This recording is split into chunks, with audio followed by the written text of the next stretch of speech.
سوال: حضرت ابراہیم علیہ السلام کی کنیت کیا تھی؟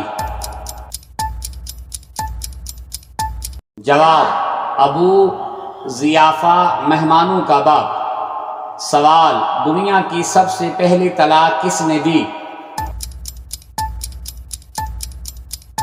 جواب: حضرت اسماعیل علیہ السلام نے۔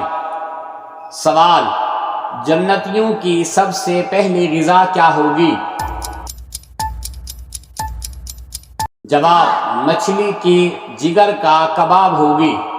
سوال: حضور علیہ السلام کے خچر کا نام کیا تھا؟ جواب: دلدل۔